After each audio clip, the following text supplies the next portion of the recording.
امروز میخوایم کباب کوبیده مرغ تابه‌ای درست کنیم. یک کباب زعفرونی فوق‌العاده لذیذ که به راحتی و سریع آماده میشه و بافت نرم و لطیفی داره. برای درست کردن کباب خوشمزمون نیاز داریم به گوشت مرغ چرخ شده 500 گرم که شامل سینه و ران هستش. میتونین از سایر قسمت‌های مرغ مثل کتف و گوشت اضافی چسبیده به استخوان هم استفاده کنین. پس حواستون باشه که به تنهایی از سینه استفاده نکنین که کبابتون خشک نشه. یه پیاز متوسط نسبتاً درشت لازم داریم. 50 گرم کره داریم که به دمای محیط رسیده و نرم شده. یه قاشق چایخوری پر پودر پاپریکا، نمک، 1/2 قاشق چایخوری فلفل سیاه و زعفرون غلیظ دم شده. کره باعث میشه که کبابمون سفت و خشک نشه و بافت لطیفی داشته باشه که میتونیم به جای کره از دنبه یا روغن زیتون هم استفاده کنیم.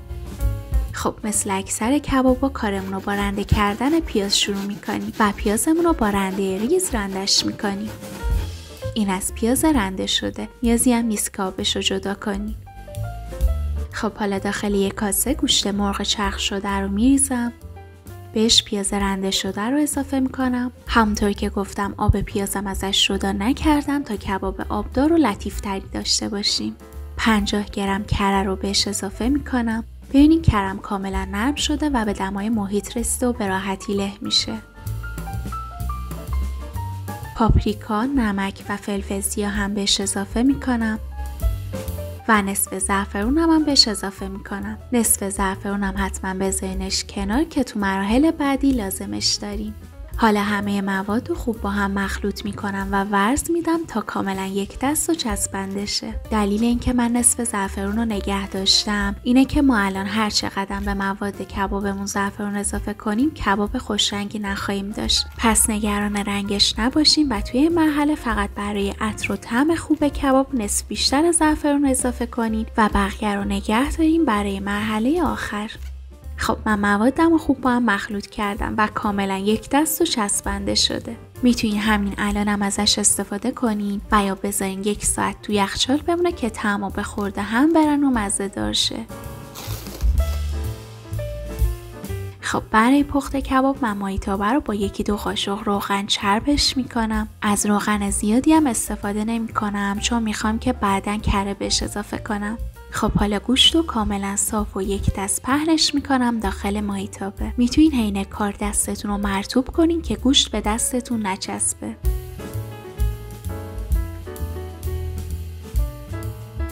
خوب دور تا دورش هم تمیز و یک دست کنیم.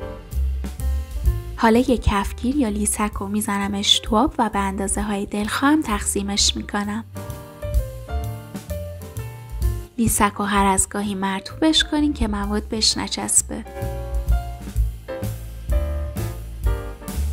حالا با یه قاشق مرطوب روش طرح میندازم.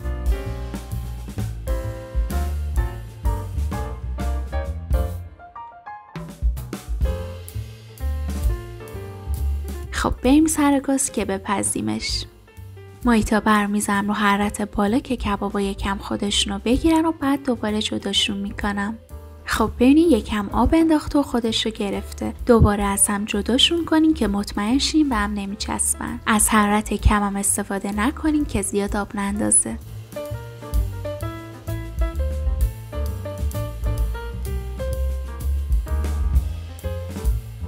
میذارم با حرارت متوسط رو به بالا با در بسته آبش کاملا کشیده شه و یه طرفش سرخ شه و بعد برمیگردونمش. من 50 گرم کره دارم که گذاشتم رو بخار کتری نرم شده. حالا از زعفرونم بهش اضافه میکنم و مرحله بعدی میدم روی کبابا. ببینی الان تقریبا آب کبابا کشته شده و داره تقریبا سرخ میشه. روش از مخلوط کره و زعفرون میدم.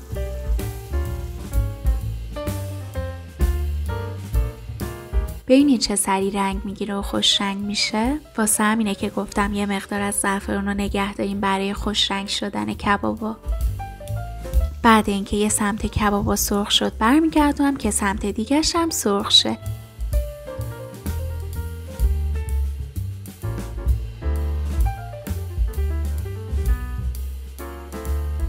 و رو قسمتی که سرخ شده از مخلوط کره و زعفرون میدم.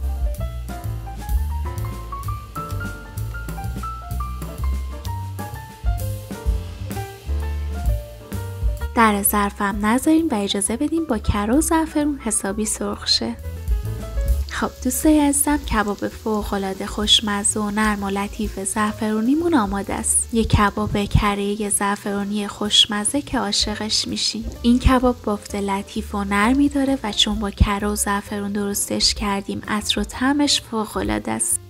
امیدوارم شما هم این کباب تابعی خوشمزه رو درستش کنین و از خوردنش لذت ببرین. همراهی از کانال چاشنی آشپزی ممنونم از همراهیتون. لطفاً برای حمایت از من ویدیو رو لایکش کنین و کانالم رو سابسکرایب کنین.